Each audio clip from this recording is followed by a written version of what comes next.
जय हिंद साथियों, दीपांजलि अकेडमी में आपका स्वागत है। दोस्तों, आज हम बायोलॉजी के कुछ महत्वपूर्ण प्रश्न बताएंगे। देखिए दोस्तों, पहला है रक्त समूह ओ की माता का बच्चा रक्त समूह ओ का है, तो बच्चे का पिता किस रक्त समूह का हो सकता है?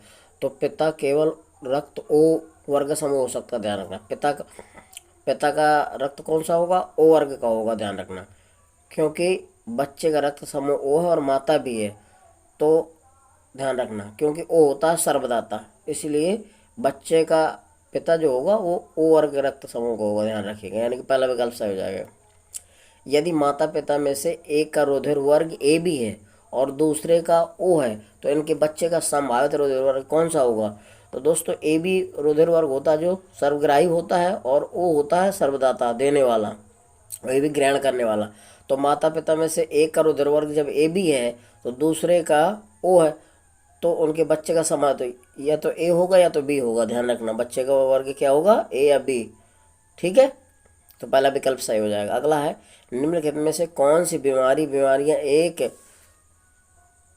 उत्परिवर्तित जीन के कारण होती हैं? उत्परिवर्तित जीन के कारण होती हैं, तो ये आपका कौन सा हो जाएगा?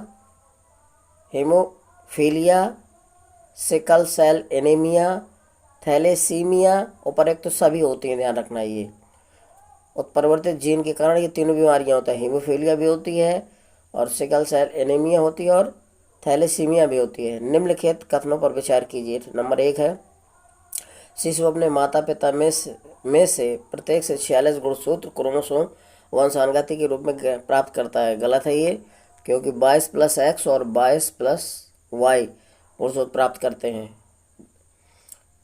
अगला है, डीएनए कहलाने वाला आनुवांशिक तत्व गुणसूत्रों में अवस्थित होता है। ठीक है, तो केवल इसमें डीएनए कहलाने वाला आनुवांशिक तत्व गुणसूत्रों में अवस्थित होता है, केवल 2 सही है। ठीक है दोस्तों। अगला है, जेनेटिक इंजीनियरिंग में निम्न में से किसका प्रयोग किया जाता है? तो प्लाज्मिड का प्रयोग किया जाता है जेनेटिक इंजीनियरिंग, ध्यान रखना। जेनेटिक इंजीनियरिंग में निम्न में से किसका प्रयोग किया जाता है? तो प्लाज्मिड का, ध्यान रखना। अर्थात दूसरा विकल्प सही हो जाएगा। ठीक है दोस्तों।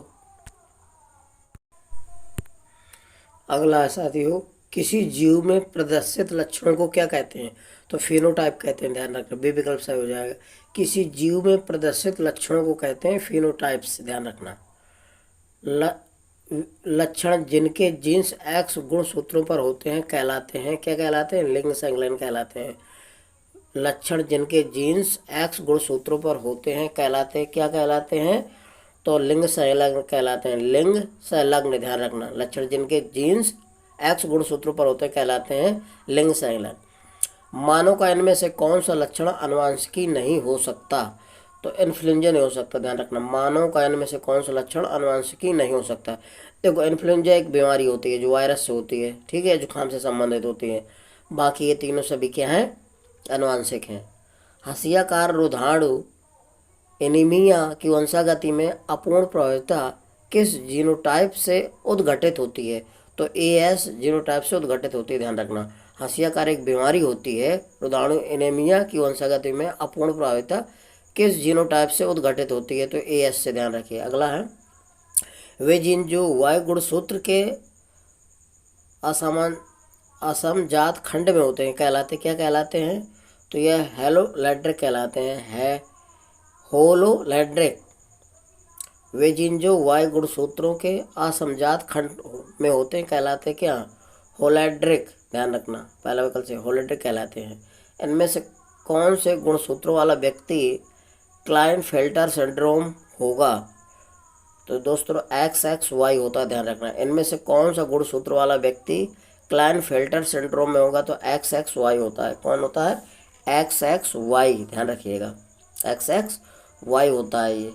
ठीक, इनमें से गुणसूत्रों वाला व्यक्ति क्लाइनफेल्टर सिंड्रोम होगा, कौन? XXY, ध्यान रखना।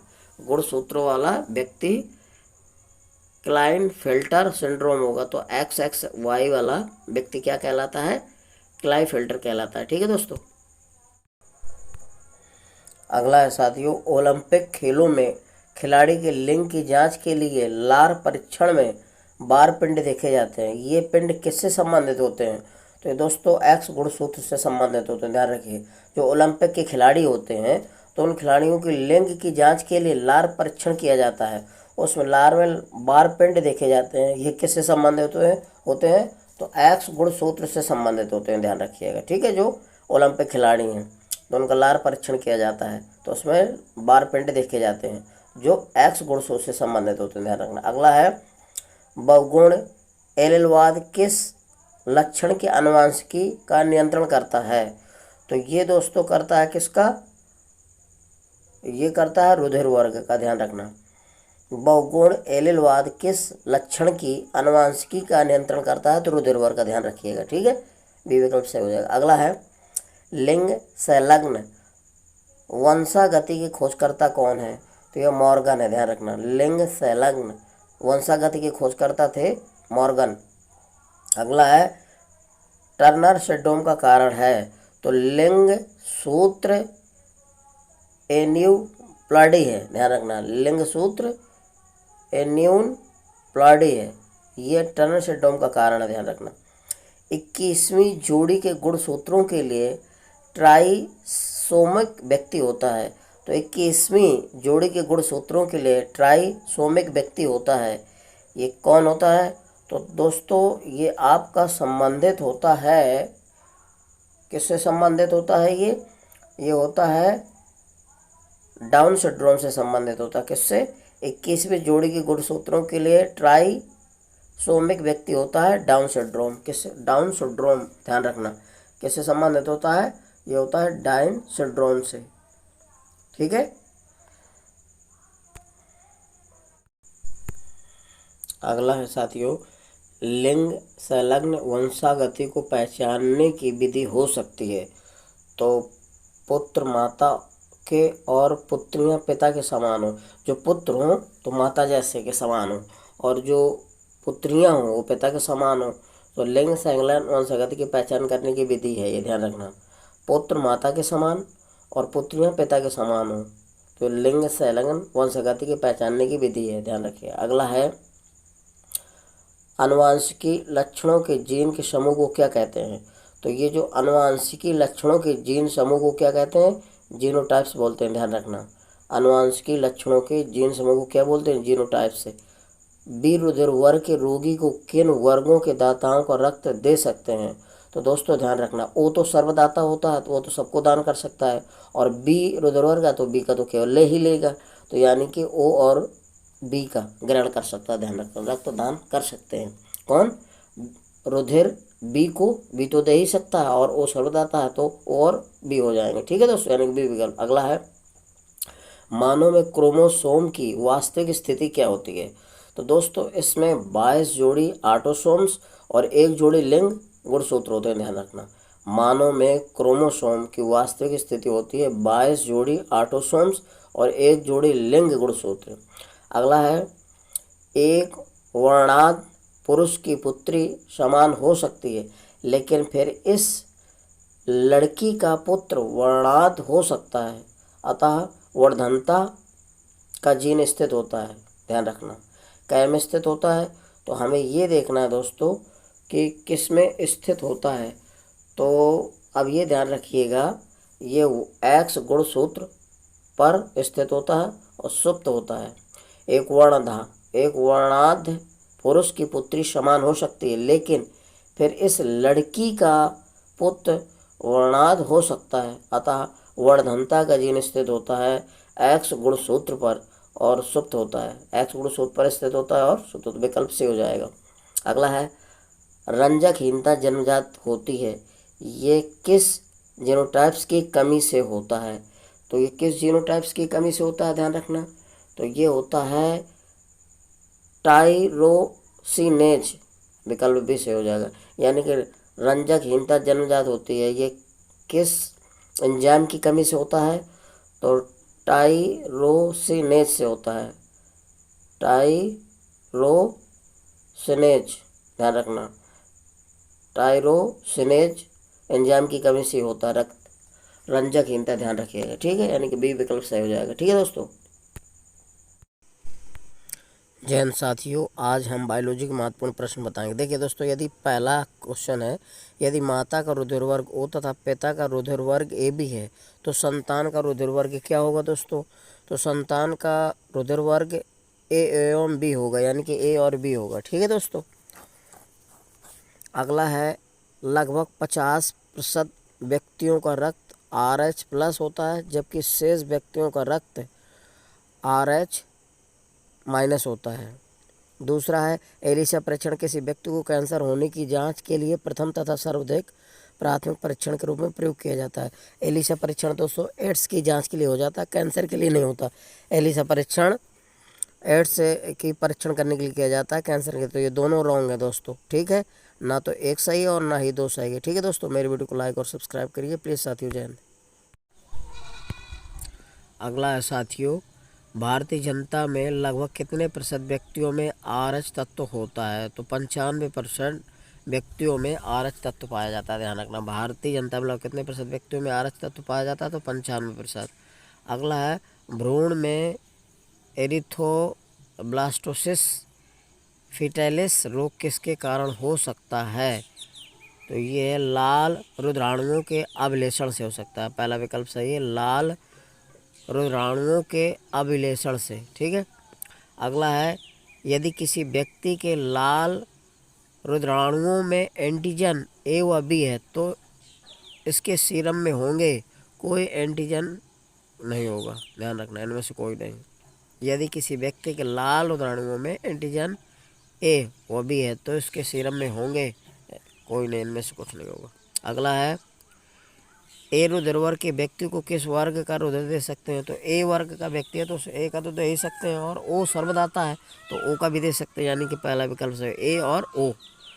ए रुधिर वर्ग के व्यक्ति को किस वर्ग का रुधिर दे सकते हैं? तो ए वर्ग का, तो ए का तो दे ले लेगा, और ओ का भी, ओ क्योंकि सर्वदाता है। ठीक है, तो पहला विकल्प सही है, ए और ओ। अगला है, जबकि दाता X और प्रपक Y एक ही रुधिर वर्ग के हैं, रुधिर आधान में रुधिराणुओं का अभिलेषण क्यों हो जाता है?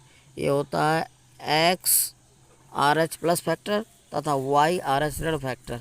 ठीक है दोस्तों, इसके कारण होता है, यानी कि विकल्प B सही हो जाएगा। अगला है, जीव विज्ञान के अनुसार कौन सा विवाह संबंध अनुपयुक्त है, गलत होगा? अर्थात किसमें एरिथ्रोब्लास्टोसिस फीटैलिस रोग की संभावना है? तो RH पुरुष एवं RH ऋणायन स्त्री, इनमें रोग होने की संभावना है, यानी कि पुरुष जो RH प्लस वाला फैक्टर होगा और स्त्री RH ऋण वाली। ध्यान रखना, यानी कि पहला विकल्प सही हो जाएगा। ठीक है दोस्तों मेरे वीडियो को लाइक और सब्सक्राइब करिए प्लीज़ साथियों। जय हिंद साथियों। अगला है साथियों, यदि एक रंजकहीन पुरुष समान स्त्री से विवाह करता है और इनकी आधी संतानें समान और आधी रंजकहीन होती हैं तो वह स्त्री कैसी होगी? तो वो स्त्री होगी हेट्रोजाइगस समान होगी, हेट्रोजाइगस समान स्त्री होगी। कहता है, यदि एक रंजकहीन पुरुष समान स्त्री से विवाह करता है, मतलब समान है स्त्री, वो उससे विवाह करता है और वो मतलब किसी रोग से ग्रस्त नहीं है, और इनकी संतानें आधी समान और आधी रंजकहीन होती है तो स्त्री कैसी होगी? हेट्रोजाइगस समान होगी। ध्यान रखना, पहला विकल्प सही होगा, हेट्रोजाइगस समान होगी। यदि माता पिता दोनों रंजकहीन होंगे तो सब संतानें उनकी कैसी होंगी? रंजकहीन होंगी। ध्यान रखना, यदि माता पिता दोनों रंजकहीन हैं तो उनकी सब जितनी भी संतानें होंगी सभी रंजकहीन होंगी, यानी कि दूसरा विकल्प सही होगा। रंजकहीनता पाई जाती है मानव की सभी प्रजातियों में पाई जाती है। ध्यान रखना, पहला विकल्प सही होगा, रंजकहीनता पाई जाती है मानव की सभी प्रजातियों में, पहला विकल्प। अगला है, इनमें कौन सा लक्षण लिंग संलग्न नहीं है? इनमें कौन सा लक्षण लिंग संलग्न नहीं है? तो देखो, सिकल एनीमिया है, ये लिंग संलग्न नहीं है। बाकी हेमोफीलिया है, वर्धनता से रंगों का भेद नहीं कर पाता, लाल हरे रंग की पहचान नहीं कर पाता। ठीक है, तो हेमोफीलिया और वर्धनता ये दोनों लिंग संलग्न है, जबकि सिकल एनीमिया लिंग संलग्न नहीं है। ध्यान रखना। अगला है, खच्चर किसकी वर्ण संकर उत्पन्न होता है, यानी खच्चर किससे उत्पन्न होता है? तो जब घोड़ा यानी कि गधा और घोड़ी, यानी कि डी विकल्प सही है। घोड़ी और गधे के संपर्क से खच्चर पैदा होता है। घोड़ी हो और गधा, ध्यान रखना, घोड़ों में घोड़ी होनी चाहिए इस तरह और वो गधा होना चाहिए, तभी खच्चर पैदा होता है। घोड़ी और गधा, यानी कि डी विकल्प सही है। अगला है, यदि एक बालक के पिता हेमोफीलिया ग्रस्त है और माता हेट्रोजाइगस है तो बालक के हीमोफीलिया ग्रस्त होने की कितने प्रतिशत संभावना है? 250%, आधे आधे होते हैं, 50% होने की संभावना, 50% रोगग्रस्त और 50% समान होंगे। यदि एक बालक के पिता हीमोफीलिया ग्रस्त और माता हेट्रोजाइगस है तो बालक के हीमोफीलिया ग्रस्त होने की कितनी संभावना? 50% होती है दोस्तों, आधी आधी होती, आधी समान और आधी रोगग्रस्त। ठीक है दोस्तों। जय हिंद साथियों, दीपांजलि अकेडमी में आपका स्वागत है। दोस्तों आज हम बायोलॉजी में महत्वपूर्ण प्रश्न है। देखिए दोस्तों, पहला है, वंशगति की इकाई क्या होती है? तो जीन होती है। वंशागति की इकाई क्या होती है? जीन, ध्यान रखना, वंशागति की इकाई जीन होती है। ओ वर्ग के रोगी किस वर्ग दाता का रक्त दे सकते हैं? केवल ओ वर्ग, क्योंकि ओ सर्वदाता होता है, इसलिए केवल ओ का ही रक्त ग्रहण कर सकता है, ध्यान रखना, दान कर सकता है। ठीक है। इनमें से कौन सा मानव का एक प्रबल आनुवंशिक लक्षण है? तो RH प्लस फैक्टर होता है, ध्यान रखना, मानव का एक प्रबल आनुवंशिक लक्षण है, RH प्लस फैक्टर होता है। ए और बी नामक एग्लूटिनोजेंस किसमें होती है, या इन रुधिर वर्णों का संबंध किससे होता है? तो ये होता है दोस्तों लाल रक्त रुधिराणुओं से, ध्यान रखना। ठीक है दोस्तों। जय हिंद साथियों, मेरी वीडियो को लाइक और सब्सक्राइब करिए प्लीज़ साथियों।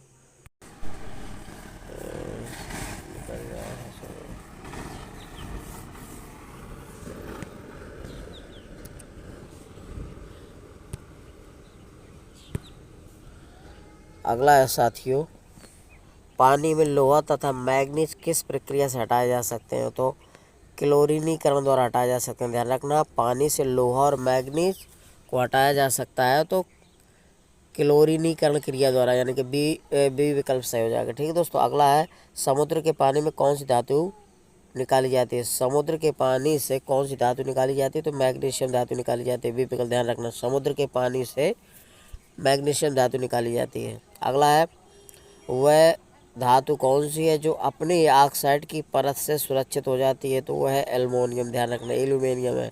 वह कौन सी धातु जो अपने ही ऑक्साइड की परत से सुरक्षित हो जाती है? तो एल्युमिनियम, ध्यान रखना, अपने ही ऑक्साइड की परत से सुरक्षित हो जाती है, वह एल्युमिनियम धातु है। फ्लोरीन एक नया खोजा गया क्रिस्टलीय कार्बन अपरूप है, इसके हैं 60 कार्बन परमाणु, ध्यान रखना, विकल्प सी सही है। फ्लोरीन जो होता है इसका कार्बन परमाणु कितना होता है? 60 होता है। हीरे का 1 कैरेट किसके बराबर होता है? 200 mg के बराबर होता है, ध्यान रखना, मिग्रा, mg का मतलब होता है मिग्रा। हीरे का 1 कैरेट किसके बराबर होता है? 200 mg के। टिंचर आयोडीन का घोल है पोटेशियम आयोडाइड, ध्यान रखना, टिंचर आयोडीन का घोल क्या है? Potassium iodide. टिंचर आयोडीन का घोल क्या है? Potassium iodide. ग्रेफाइट में परतों को एक दूसरे से मिलाकर रखा जाता है, ग्रेफाइट में परतों को एक दूसरे से मिलाकर रखा जाता है वंडरवाल्स बलों द्वारा। ठीक है, पहला विकल्प सही है। किसके द्वारा रखा जाता है? वंडरवाल्स बलों द्वारा। ठीक है दोस्तों। अगला है साथियों, वायुमंडल में सबसे प्राचुर अक्रिय गैस, यानी कि वायुमंडल में सबसे अधिक मात्रा में कौन सी गैस पाई जाती है जो अक्रिय है? तो आर्गन पाई जाती है वायुमंडल में, ध्यान रखना, सबसे ज़्यादा अक्रिय गैस आर्गन पाई जाती है, इसका प्रतीक होता है AR। ठीक है, आर्गन, विकल्प से हो जाए। अगला है, किसके जलने से CO2 गैस निकलती है? तो हीरा के जलने से CO2 कार्बन डाइऑक्साइड गैस निकलती है, ध्यान रखना, किसके जलने से CO2 गैस निकलती है? तो कार्बन डाइऑक्साइड के। अक्रिय गैस परमाणुओं के सबसे बाहरी कक्षा में कितने इलेक्ट्रॉन होते हैं? तो अक्रिय गैस, जितनी भी अक्रिय गैस है उनके बाहरी कक्षा में 8 इलेक्ट्रॉन होते हैं, ध्यान रखना, बाहरी अक्रिय गैसों के परमाणु के बाहरी कक्षा में कितने इलेक्ट्रॉन होते हैं? 8। एप्सम लवण का प्रयोग कहाँ होता है? तो रेचक के रूप में होता है। एप्सम लवण का प्रयोग कहाँ किया जाता है? तो रेचक में। लौह से लौह के निर्माण में कौन सी प्रक्रिया सम्मिलित होती है? अपचयन होती है, यानी कि लौह से लोहा, जो लौह होता है उससे लोहा बनाने में कौन सी प्रक्रिया सम्मिलित होती है? तो अपचयन होता है। अगला, धूम बम बनाने के लिए निम्नलिखित में से किसका प्रयोग किया जाता है? तो फास्फोरस का। धूम बम बनाने के लिए फास्फोरस का प्रयोग किया जाता है, ध्यान रखना, धूम बम बनाने में फास्फोरस का प्रयोग किया जाता है। अगला है, कांच क्या है? तो कांच एक अति शीतित द्रव, ध्यान रखना, अक्सर पूछा जाता है, कांच क्या होता है? अति शीतित द्रव होता है। धक्का सह प्राय स्टील के बनाए जाते हैं क्योंकि इसकी प्रत्यास्थता कम होती है। धक्का सह प्राय स्टील के बनाए जाते हैं क्योंकि इसकी प्रत्यास्थता क्या होती है, कम होती है। ध्यान रखना। ठीक है दोस्तों।